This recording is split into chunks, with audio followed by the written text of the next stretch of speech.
The rules put forth by the sentient spacefaring species of the universe are fairly simple and straightforward.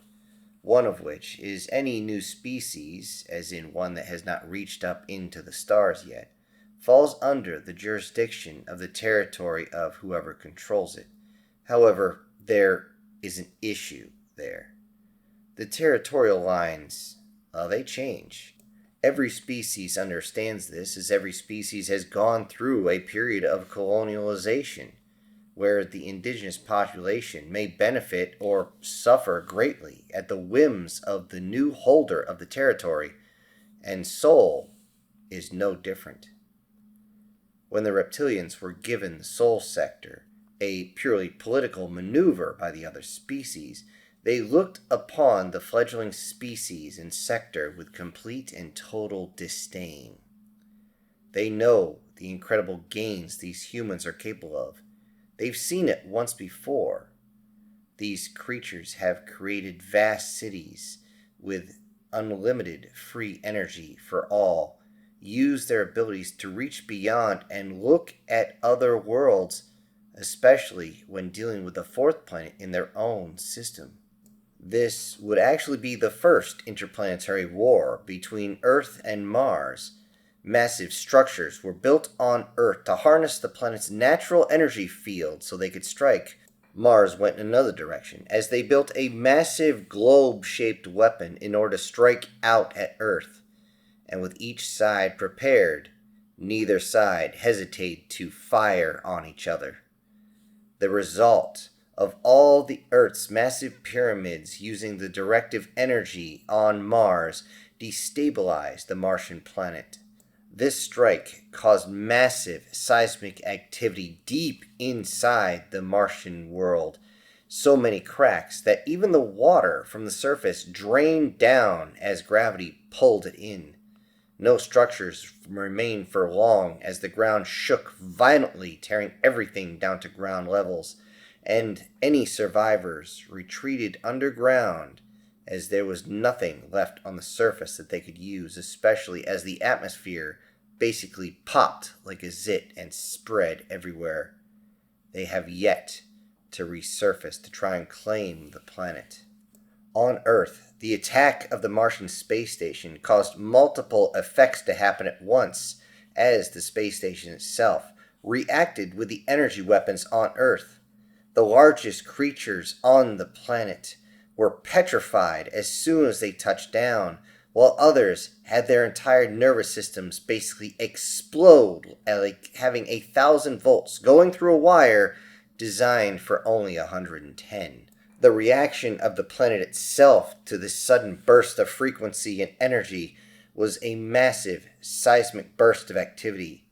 The deeper the seismic activity, the stronger it was, causing massive floods to envelop the Earth. Yet the floodwaters did not come in one gigantic wave to destroy everything, and most buildings would simply survive the floodwaters. However, any that were not placed on bedrock also found the resulting soil that they were on turn into a type of liquefaction.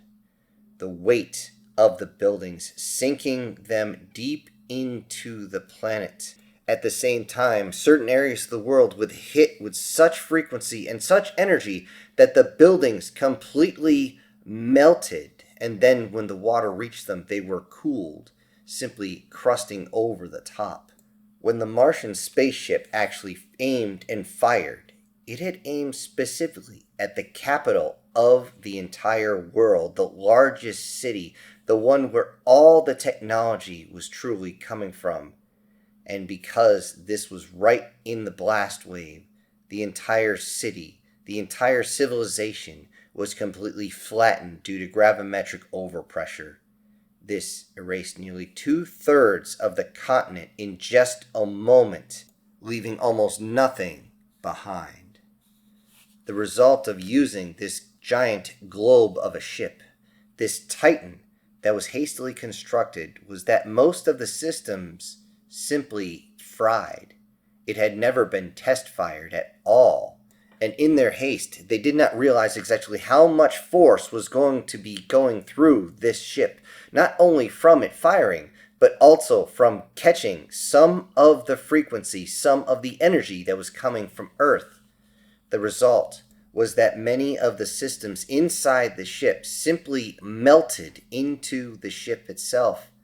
Now, the only thing the ship can do is hold its orbit, facing the planet with its main weapon, awaiting another order to fire. However, the massive drone that is this globe ship can no longer receive orders due to the communication systems melting together and being nothing more than slag, so it waits. After this, most sentients believed that humanity would perish, yet somehow they endured. They endured, pulling themselves out of the ground, sometimes having to hide in caves just for shelter, living from hand to mouth, but by every day, every week, year, all the way through the generations, they get stronger and stronger. Yet, one can clearly see that the entire species is being held back by the self-interested jackals that claim themselves to be smarter than all others. Smarter, better, faster, yet they never ever have to prove this. Even with this restriction, though, the reptilians are still angry that humans even survived the war. This time, they have the rights to do to that system what they want, and they will assure human eradication. However, they are unwilling to send their entire fleet, an entire fleet that's needed to glass an entire planet, even one as small as Earth.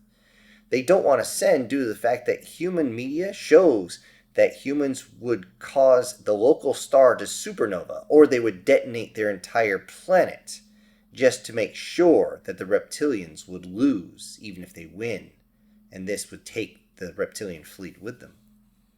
They considered trying viruses, but that was done before. But everything the reptilians ever tried and attempted is either destroyed by the humans' internal defenses or becomes a nuisance disease for the humans, ones they just put up with, even though they could easily kill, even though their own leaders don't want it to be cured for some reason. In an attempt to damage the food supply they believed would work, if not for the fact that the humans' adaptability and logic has gotten the species through famines much higher than they could even push. The reptilians need to get inventive, and they decide on altering a particular phenomenon. Utilizing a flyby technique, they would cause a particular type of coronal mass ejection, CME, and they would call what's known to them as a star dragon.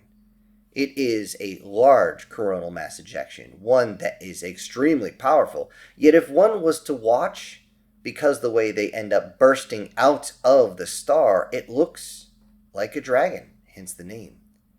This, if targeted directly at the Earth, would not only destroy the technology of the planet, but would also fry every living organism on the surface of the planet, and that is exactly what they wanted. The reptilians watched as they did their flyby. They pulled back so they would not get caught into the burst as the star dragon erupted in a glorious burst as it screamed towards Earth. The reptilians cheered as it crashed into the third planet, and the planet, once covered in lighted dots from the electricity from all their large cities, suddenly went dark. After that, the reptilians realized that humanity might have survived, at least some of them might, so they're simply going to leave, and they expect to return in a century's time to assure that humanity is gone, and whatever's left they will just take out personally, and perhaps preserve in little jars so they can eat later. And of course, they want to make sure that the planet itself has recovered, as it is still a jewel in space. What the reptilians call a star dragon, humanity simply calls the Flash. After the Flash, most people outside succumb to the burst of energy, most simply falling over as their bodies simply overloaded, having themselves basically 300 strokes and 400 heart attacks at the same time. Those in the direct line of the Flash had their hearts and heads literally explode from the overpressure, in some cases causing a massive burst, as though someone simply popped the boil under pressure. This happened to most of the foliage too, and the animals as well. Yet those that had themselves underground, or grounded inside a building, preferably a metal building, only felt strange, though they did see the bright light, and for many it was damaging to the eyes. Some felt anything from a little tingle to a full-blown electroshock therapy type of pulse that went through their body and left them convulsing on the ground, choking on their own vomit and spit. After the flash, which was once again aimed at the old capital of the planet, but this time more towards the center of the continent and closer towards the equator, most simply passed out and died right there. Those that survived the flash around the world found themselves unsure about what happened. The electricity around the world that everybody had come to rely on was just gone. It wasn't working. Many of the electronic devices actually still did work, but now no one would have the ability to charge them. Nobody could actually find the news. Nobody could find out what in the hell was going on. Yet, at least they were alive. At least, they believed they were. Of all those that woke up, about 7% of all that survived, awaking to something else.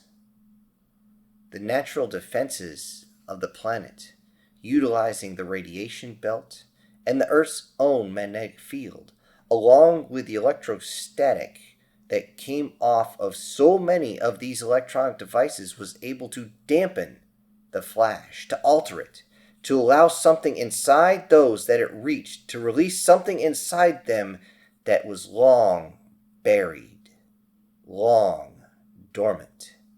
And now, this portion of their bodies was now awake from its hibernation.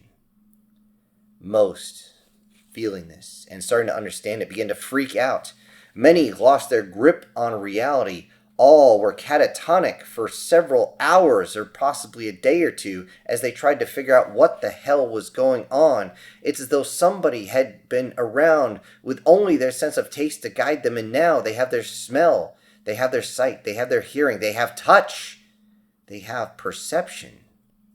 The eldest of those that awoke this new old ability physically could not handle everything going on through their minds. It took over, and it was just too much as it tried to alter their bodies at the same time. The body and the mind is connected, and unfortunately, they would not survive it. The youngest are unable to understand what's going on, and now that all the senses are open, senses that they didn't even know existed, many of them were simply overloaded and went catatonic. Though their bodies could handle the stress, the mind could not. Even those of prime age, at least in physicality speaking, could not fully understand what was going on, and it seems as though madness took over as they began to rampage, unable to come to terms with these new abilities, wanting to test out everything, but seemed to get addicted to using them, to killing and destroying everything with glee that could not be measured. Only those that understood the old and the new at the same time kept their sanity. Only those that have to figure out life on their own without guidance could ever comprehend this new form of human. Only they could bring the rampaging ones back to sanity, to submit, and if not that, they must end them before they end humanity as a whole. With this new ability to have sight beyond sight, power beyond the understanding of power, they begin the long process of finding out what happened, and this led them back to the former leaders. As they seek out the former leaders, knowing that these ones would always be hiding inside a bunker underneath a rock while everyone else suffered, they wanted a little bit of payback, a little bit of blood. However, those inside the bunkers didn't do so well all the time either. Though they could protect themselves from the flash itself, they weren't protected from what happened inside. Only two of those that hid inside the bunkers underground were able to reach the new/old level of humanity, one of which was far too young to understand and ended up destroying the massive deep underground military base they were stationed in, killing everyone inside, destroying everything, and unfortunately ending herself in the process. The other, realizing what was going on, refused to submit to those that believed themselves superior due to age and, of course, having no real accomplishments, but believe just because they slid out of a certain couch that they are better than everyone else. This one who broke out to be a new type of human, she took control by force, which made those that used to be in charge decide that they would go through asset denial. They activated the scuttling charge, which turned out to be a 6-kiloton nuclear warhead. Since both underground facilities collapsed, combined, both of these new-old humans had the most expensive burials in humanity's history. Those that emerged from the holes immediately began to demand obedience and subservience from all those who came to them. Their arrogance faded quickly as the new old paradigm became clear. They could not force their will on any, even though they believed that they could simply show up and they would be the only ones with some sort of force of arms, literally. No, as it turns out, enough had survived, and enough knew exactly what they were doing, which calmed it down. Not to mention, they had to deal with those that were now able to use powers that these old leaders could not fully understand. Though there was fighting, those that had awakened worked with all those around them to raise humanity up, this time in a way that avoids the mistakes of the past. First off, they make sure that everybody knows the history. Nothing is hidden anymore. Next, free energy is set up, not just in grids, but in their own domiciles, making their own type of generators, if you want to call them that, so that no one would be sectioned off, no one would be a slave to the system anymore. Also, allowing full ownership rights to land was enough to satiate most, and of course, a destruction of harmful practices designed to harm the populace for sheer profit. Anyone found to doing such practices would be put to the sword immediately. And as the world becomes the jewel it once was, many of those new type of humans reached out to their neighbors. The Martians had been underground and hidden for so long that hearing from the humans scared them to the core, as they believed that humanity was on their way back to finish the fight, to end what they started. Yet this time, they were just asked, hey, could you come and retrieve that super weapon that's orbiting Earth? It's making us nervous. Besides, you're going to need it to defend yourselves. They were absolutely surprised at this. How generous, how polite. They didn't know how they were going to do this, as they didn't have any ships to actually reach up, and neither did humanity at the time. Yet, using the new psionic abilities, humans were able to construct the ships needed, move up into space, get a hold of their Martian counterparts, and aid them in moving their huge superweapon. Combined, they realize that they are not adversaries anymore. They are now allies, and they will soon be brothers in arms as a much bigger threat looms over them, like someone simply balancing a blade on their finger right over your chest. The humans that could not wake up the abilities, they could not reach out, watched closely, and they were all told the truth, and they realized the timeline. Together, humans and the multiple species on Mars prepared, building full-on armadas of military ships and a full-on civilian fleet, never stopping anybody from putting whatever weapon they wanted on their ship. Now that they can traverse the stars via ship, or now utilizing psionics and the old technology, they can now use a type of portal, a type of gate to different planets.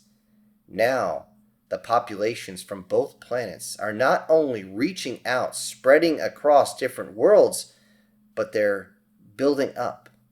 Their population is expanding. They not only build, they create, and they make each other better. This is vitally important, as when the reptilian fleet is on the way to Sol, everybody realizes their time to prepare is over. They need to do the final checks and make sure they are ready for the fight. Upon the jump out of FTL, the reptilian fleet was expecting a dead sector that was ripe for the picking, for the plundering, but instead they find multiple fleets, full-on webs of planetary defenses, and even a pair of battle moons ready to face these intruders. Confused, the reptilians prepare to withdraw, but quickly realize that they can't. They're being jammed, and they need to be jammed a certain way. Only a certain frequency can stop them from jumping out of the sector.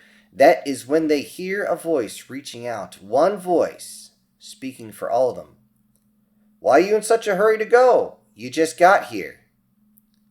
The leader of the armada answered, "How? You should all not be here. How?" "Oh, you made the mistake in your calculations before. When you were allowed to take over colonizing this sector, did you ever think of why they gave you such a jewel, such a perfect system like this?" "That does not explain." "Then let me explain it in this way. They knew exactly what technique you were going to use. They realized and calculated the outcome, though they probably didn't fully understand all the X factors involved." "Factor? We calculated every factor. Your species should have torn itself to pieces." "If we gave a fuck, sure. But you forgot to calculate the generations.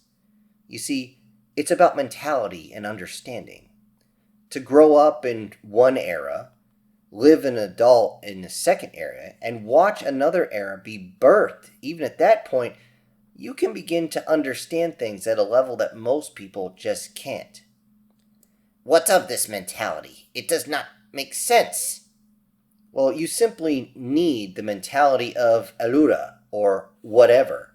Or, by today's standards, I don't care. You see, if you had executed your attack on a different generation, the results would be vastly different. Yet you insisted on the 10th generation, the fuck around and find out generation. The ones that are required to have extreme logic and reason and accountability, along with creativity and imagination. This generation is very dangerous, even though there are pretty few of us left after, you guys fucked around." "So few? Is that what this long speech is for? You're surrendering to us? We accept." "Wow, you are as dumb as you look. I'm not ranting. I'm stalling." That's the moment where the reptilian fleet realizes that even more ships, human and Martian, have arrived, and more have even maneuvered into different positions, and they fully realize they're surrounded. "Now it's time for you to find out." That would be the last transmission that humanity, Mars, or anyone from the Sol sector sent to that fleet. The debris field from that battle, which might as well just be called a slaughter, is still there. It is left behind, drifting in space as a giant warning to everyone who comes towards Sol. A warning that says being an asshole comes with a very high price tag. Hello everybody, this is Syntax. Thank you so much for joining me today on this short story. Now before I go, I need to say that today's winner is Alan Williams. And I also need to send out some giant thank yous to the supporters of this channel, and those will be Sir, Prozac and Pancakes, Brian Kemp, MTF Guard, Erica Gem, SS Demon, and Julius Boone. Thank you all so much for supporting the channel. Everybody else, I'll see you on the next one. This is Syntax, punching out.